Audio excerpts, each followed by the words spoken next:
podcast version of Matt Connarton Unleashed. And it is, November 11th, 2025. I'm used to doing this on Saturday morning, but we do occasionally do the podcast version when we have something special. And of course, if you are streaming the show live, also, I should say happy Veterans Day. My father is a veteran, so I don't want to forget that. And of course, thank you to everyone who has served our country. And Veterans Day, very, very important. And we have joining us today, right now, it is a little bit before 6 p.m. in the Eastern time zone, and Eddie Singh is with us live on the podcast. Hello, Eddie. Hi, how you doing, Matt? Very well. I'm excited to talk to you. As you know, we talked the other day, and I was dying to have you on the show because, well, we should start. I guess we should start with what you're doing currently, right? And maybe we can kind of work our way backwards a little bit. But you've got this great new release. And let me get this. This picture is so cool too. This album artwork, of course, it's American Split, but it's actually American Split AI is officially the name of the album, right? Correct. Because I had an original album 2 years ago that was released on January 6, 2023, with intention for the date, symbolic intention.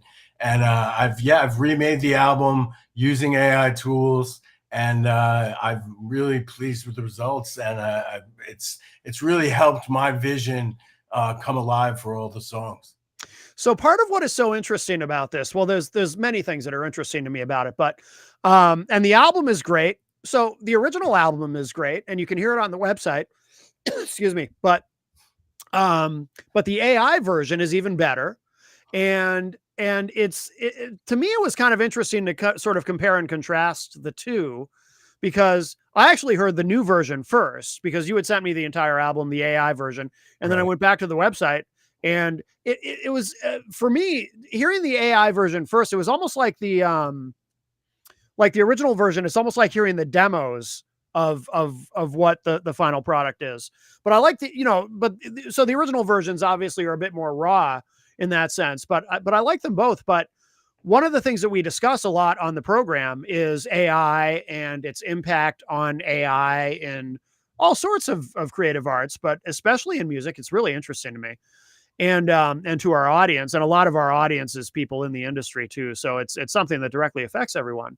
Absolutely. But the things that you can do and what you've done, and we should be very clear about this for our audience too. It's not like, you didn't just put a bunch of prompts in to Suno or something and create these songs. You made the songs first, but then you used AI to kind of change and enhance them. And I'm curious to know more about that process. It was the highlight of my life, making American Split AI, but taking so many of my old songs that were just me and a guitar or me and a piano that I literally recorded on my phone, and then use the tools. I did use Suno. So I'd feed in the lyrics. And then they have adjusters so you can make it sound more like you or less like you.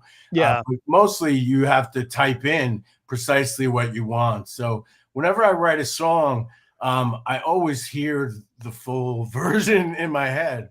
Yeah. And this was just really just luxury that I now can, have the ability to say, all right, I want a little extra percussion here. I want a walking bass line here. I want a female singer to do harmony on a specific section. And that's what I did with American Split AI.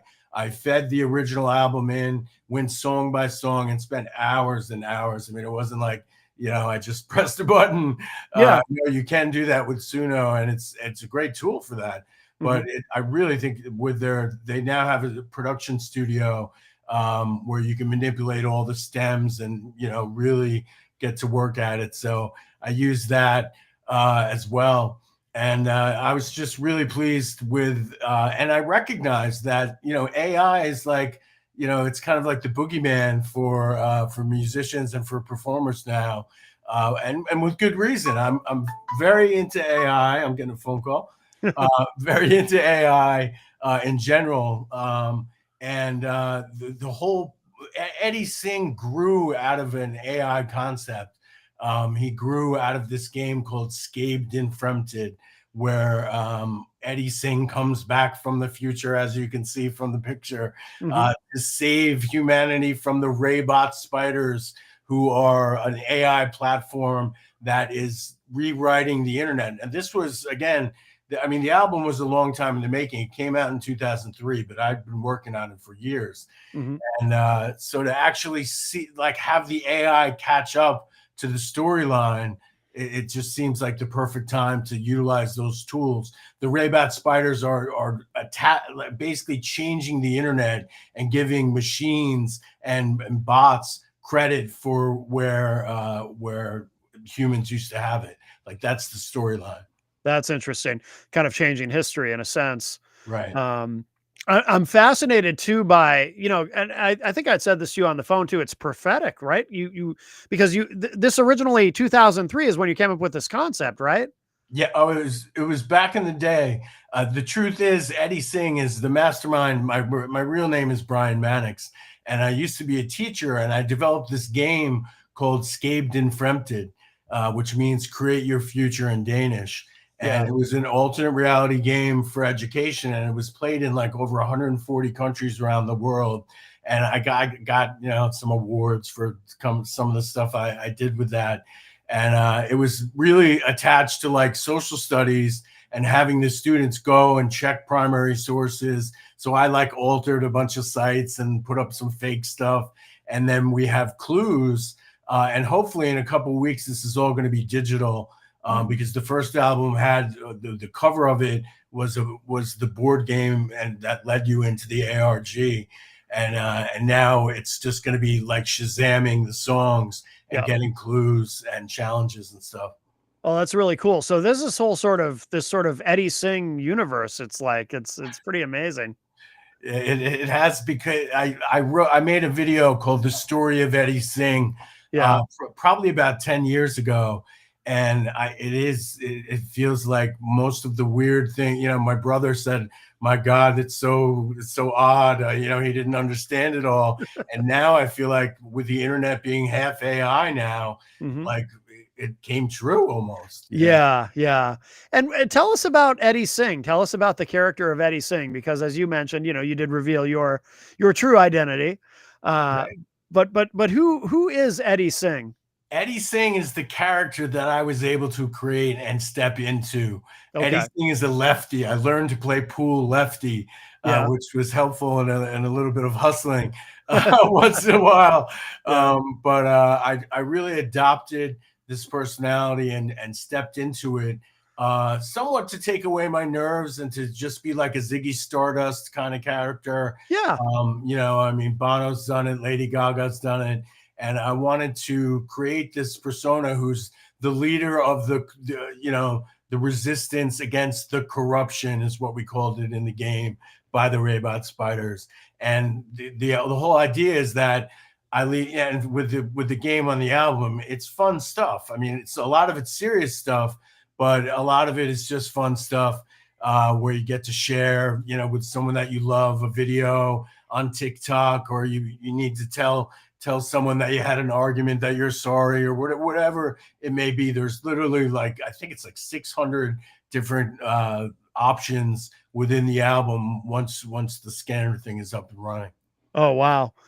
We should mention too, you just got a really great article review in indieboulevard.com, titled "The Groundbreaking AI Remake of the Debut Album American Split by Eddie Singh in the 31 Days Changes the Game's Rules."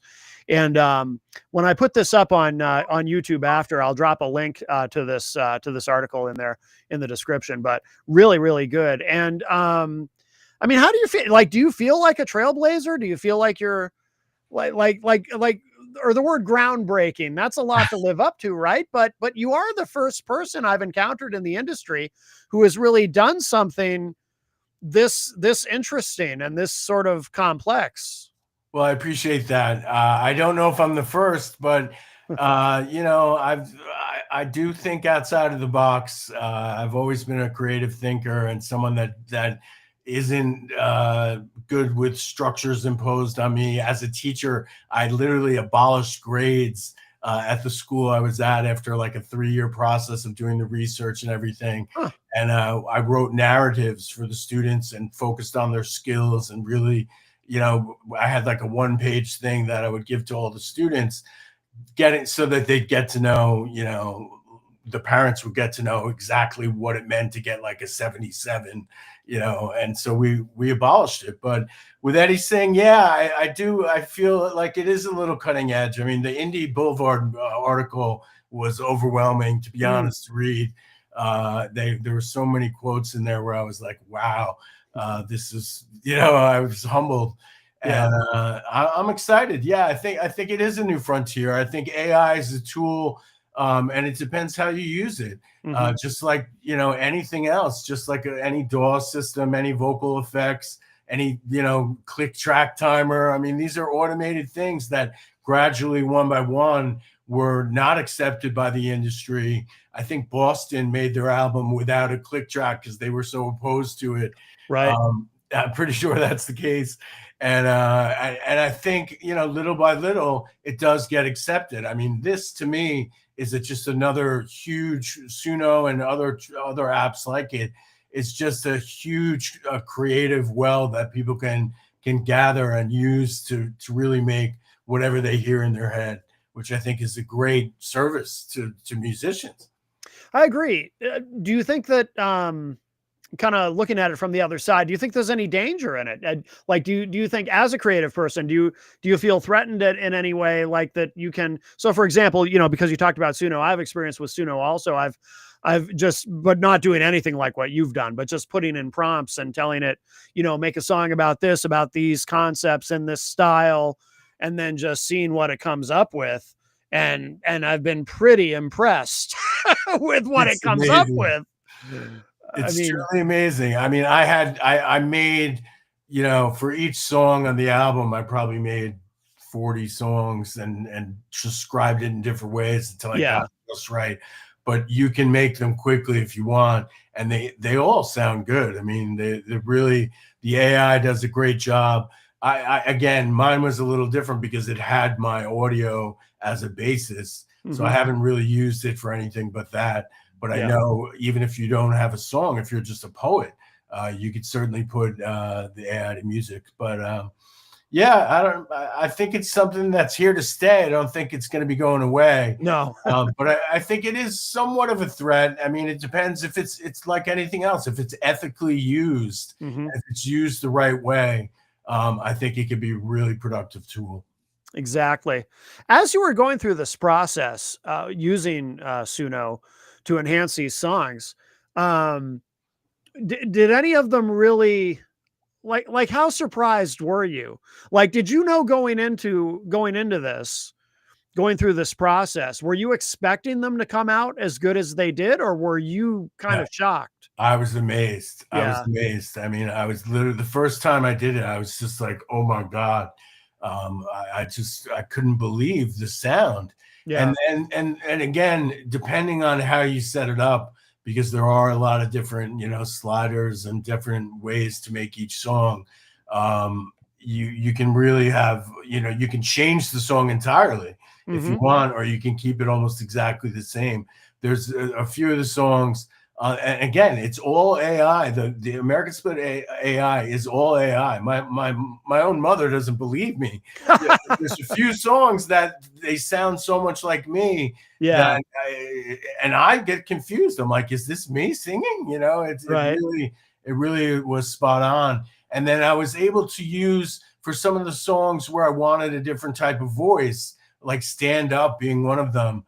I absolutely love the voice that I created using Suno, and I just think it has this cool vibe, and it really adds to the song.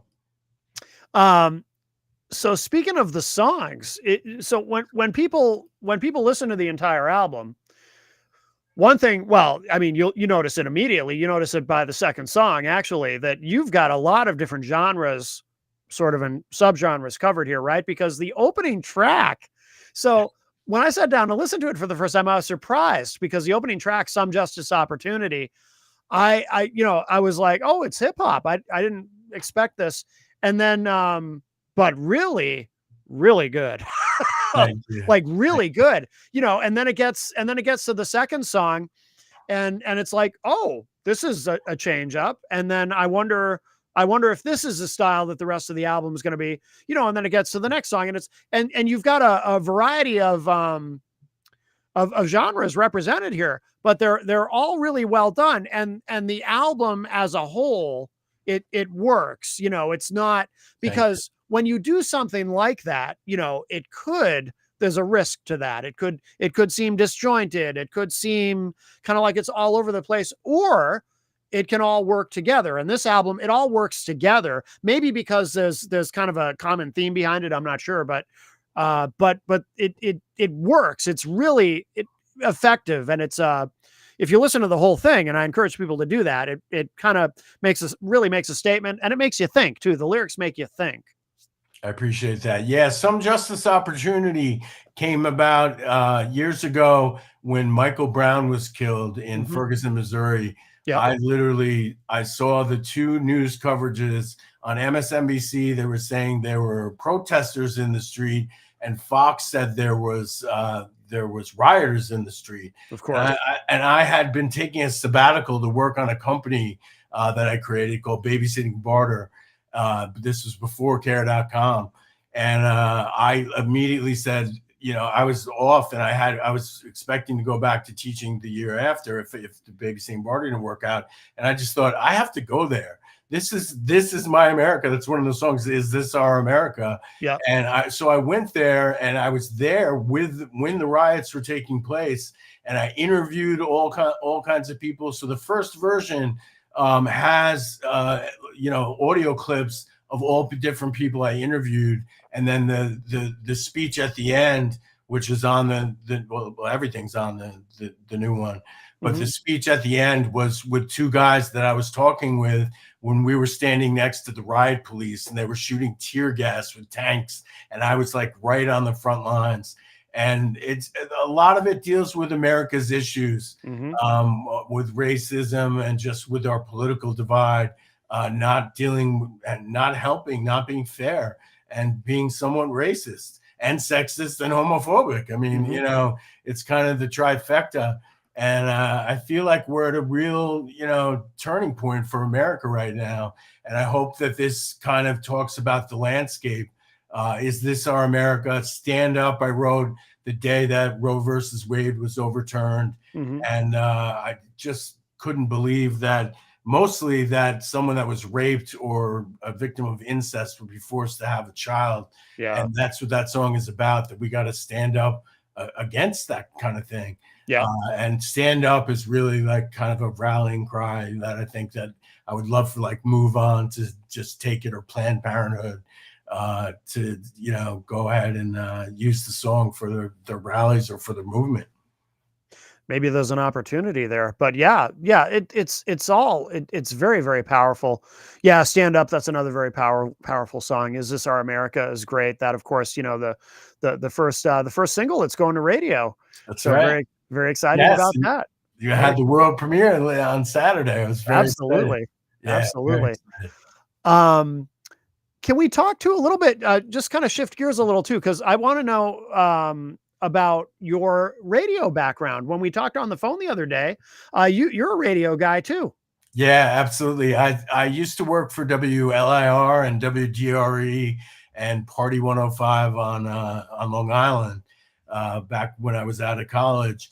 And during my band days, my first band days when I was about 20 years younger, and I ended up, I was an account executive working at the radio station, but then I started and hosted Tri-State Sound, which was a local show, which was one of the best experiences of my life. I mean, and we spoke about this, how much fun it is to listen to new music and be able to pitch it to radio stations and stuff. I got to listen to the greatest talent. We had bands like Ryan Starr, the Montgomery Cliffs, Early Edison, people that really went on to fame afterwards. But they were local acts then, and I had a lot of live performances. I did that for about 3 years. Oh, wow. Okay. Yeah. Why did you leave it behind? I mean, I know there's not a lot of money in it at times, and It wasn't that. I went back to teaching. I left the job, and yeah. not back to teaching. I went into teaching. Okay. I got married. I had a few children, and I thought that, and I love history. I love social studies. My sixth great grandfather was Richard Henry Lee, who proposed the Declaration of Independence, and that's something that I Wow. always kind of like wear around me and feel like, this is my country, and I want to make it good for everyone. And Yep. that I'm Yep. sure subconsciously that's one of the reasons I flew to Ferguson. I went to Charleston when the massacre happened, and it was just blown away by the contrast between how Ferguson handled Hmm. the riots and the killing of Michael Brown versus what happened with the Charleston Nine, which were two vastly different reactions. In Charleston, they were holding hands across a bridge, Yep. and it was beautiful. In Ferguson, not so much. Yeah, yeah, absolutely. Um, Now, do you have plans for more music beyond this? I mean, obviously you're focused on the current project, but I'm always curious because you're a creative guy, so I'm sure you've got more ideas beyond, or maybe more ideas that are connected to this, because obviously it's not just the music. It's there's a game, there's everything, right? Yeah, no, I definitely want to continue with it. I frankly have already redone Election Day, which was the album that followed American Split, the original, and I've redone it with AI. But I have another album called Sex and Politics, which I think it has 9 songs on it right now. That I also use the AI, again, using the seeds of my, piano playing or whatever, my poor production. Just basically doing it on the iPhone on a lot of the tracks. Some of them were recorded in legit studios, and I've had a great mentor in Richie Canada, who has given me more than he ever should have, I'm sure, in terms of his time and his guidance. He's the sax player for Billy Joel for like his first 5 or 6 albums, and he has a recording studio where he launched like Mariah Carey and Whitney Houston, and he Oh, was wow. yeah he was very big influence in the actual finished product of the original American Split. He played Okay. on 2 of the tracks. Oh, wow. Okay. Okay. Very good. Very good. And then do you do anything musically? Do you do anything outside of Eddie Sing, or is it all about Eddie Sing and the It's all about Eddie Singh. Yeah, yeah. it's the persona. I think I'll probably at some point go back to Brian Mannix, probably to make my mom happy. She's Oh, really? Yeah. can't stand calling me Eddie, and Oh, that's it's funny. yeah, it's kind of a thing. But That's yeah, I think eventually I'll go back to Brian Mannix. I had previously released the Mannix Project, and years ago I was in a oh, band called 42 Wet Men, which is the first. Well, I was in a band in college too, but the first like real band outside of college was this band called 42 Wet Men, and we got a radio play, and we had my partner, one of my good friends, a soulmate. He was a piano player on Broadway, and he was like the orchestrator of the band. And we were like, it was like right as we were about to get signed, the band like blew up and we broke up. no, And then no. yeah, it was like it was sad. And then in one of my big moments when I opened for Cake at the Vanderbilt in Long Island, and I got offered a record deal back in the day, and I turned it down like maybe a fool. No kidding. Um, yeah, because I wanted more control over the publishing and everything. Yeah, yeah. Well, you never know too. I mean, a record deal isn't always I mean, they might pour a lot of money into the project once they sign you, and you might end up being a big star, or you might. There's a lot of horror stories too. Right. You go and record a record, and then the record company shelves it for whatever reason, and you don't even own your masters, and they keep everything, and That was part of the deal. It was kind of like they were just buying my finished product. yeah. That album I made with Mike Sapone, who I think he's won a Grammy. He produced Oh, wow. brand new. Is that it? Is that it? Okay, brand new. Yeah. Yeah, he produced a lot of their stuff. Oh, okay, great. He's incredible. Yeah, yeah, wow. And are you still in? So you're in New York, I'm in Brooklyn. I'm in Brooklyn? Crown Heights, and Yeah. I am doing a little bit of AI educational consulting as well. Really Yeah, interesting. Okay, yeah, okay. So you're really invested in AI. That's good. absolutely. Yeah. That's good. Yeah. Well, eventually we're all going to have to be. Pretty much. I mean, I look at it as we have a whole bunch of Einsteins in the room that we can utilize for Mhm, just about any project, or just about anything, any question, any real world, science thing you want to know, or mhm, even interpersonal stuff that, most people be like, you're telling that to a bot. But, when they're that smart, even though it's just one character at a time, or, it's just a mhm. stochastic parrot, or whatever people want to call it, it works for me. It's also been with us too for longer than people realize because what I tell everyone is if you've ever gone on to if you've ever talked to a chatbot on a website for customer service, I mean, Right, you're literally talking to a bot. That's not a real person on the other end. That's right, why sometimes it's so hard to get anywhere, you right, know. exactly. But that'll improve too. But no, I love AI. There's so much you can do with it, and the number one thing that I use it for is coding, because I also build websites. Really. But yeah, but I don't code at all anymore, like ever. I literally, I tell AI, there's a couple different ones I use, what I need, and it builds it for me, and then I put it into the, The I might input have to mode. I might have to tweak it, but I don't write code anymore. Right, right. It's amazing. No No, reason to. yeah, No reason it's to. really amazing. So, is there anything else you want to tell us about in terms of the game? Because again, with Eddie Singh, there's the game and everything. Like, what I want to make sure people know about that, and then we'll remind people too about they're going to be hearing the single on the radio soon. But any other part of this that we didn't touch on that you want to make sure people know about? Well, in hopefully a week's time or less, the app will be up and running Okay. on my website, or on a separate domain name. It'll probably be a web app, and basically you can listen to the album and, sort of Shazam it, Mm, and listen whatever part you're on, depending on the song and the minute that you record. It'll give you a choice of options. It's like, no, I always forget this. It's like no, action, share, or alternative. And then within that, once you pick one of those, like no is like, trivia questions and stuff like that. Action is asking someone to share something on social media. What was the other one? Alternative is just kind of a potpourri of things. And what was it? No, action.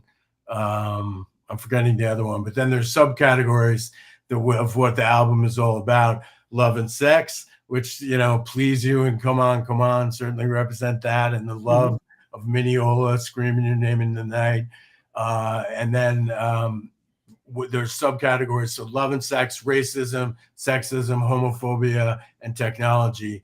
And then you get to share and earn points within that ecosystem, and really be like interacting with the music in a way that previous to the technology now, it's so advanced.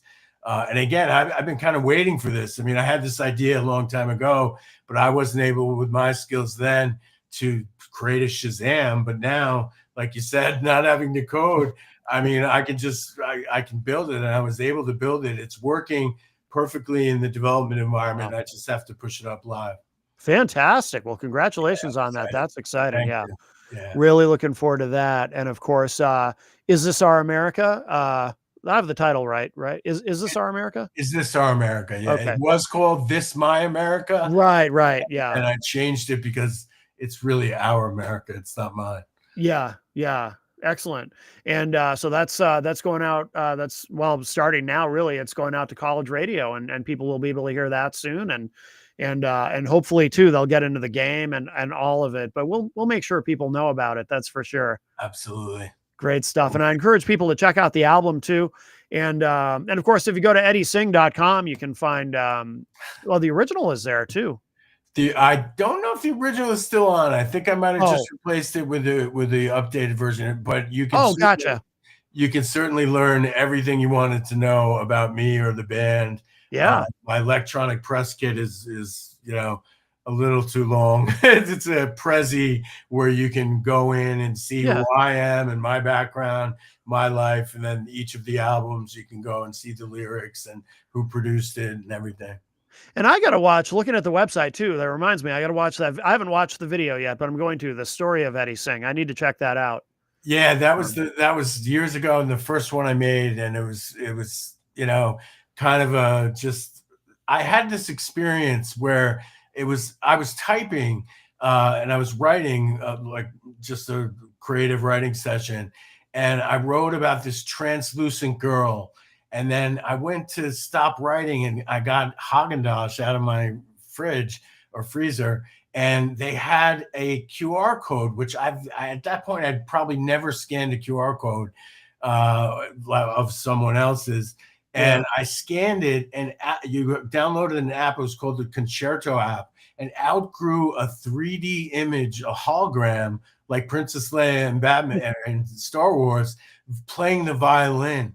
And it was like the most beautiful thing I'd ever seen in my life. And I was like, whoa. And then I sat back down at the computer and I was like, I wrote about a translucent girl in the computer before I saw this thing. And I'm like, what is going on? I'm like, am I seeing the future here? I'm like, Wow. am I predicting this?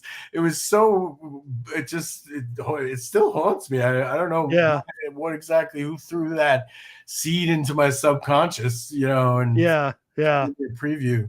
But that was kind of how that thing started. And I believe that's in the story of Eddie Singh. Okay. Okay. Yeah. I got to watch that tonight. I'm going to watch that tonight. Definitely. Definitely. Awesome. Very good. Well, again, everybody check out eddiesing.com and keep your eyes, or keep your ears open, I should say, for the first single hitting radio very, very shortly. Eddie Singh, this has been wonderful. Thank you so much. Peace, Matt. Thanks so much. I appreciate it. Absolutely. Thank you to everyone who joined us for the live stream. And of course, everyone else. I know a lot more people are going to get this in the podcast feed. Make sure you subscribe to Matt Connarton Unleashed in the podcast feed of your choice. And you can always find it at my website, mattconnarton.com. And that is going to do it for us for now. Eddie Singh, again, thank you so much, my friend.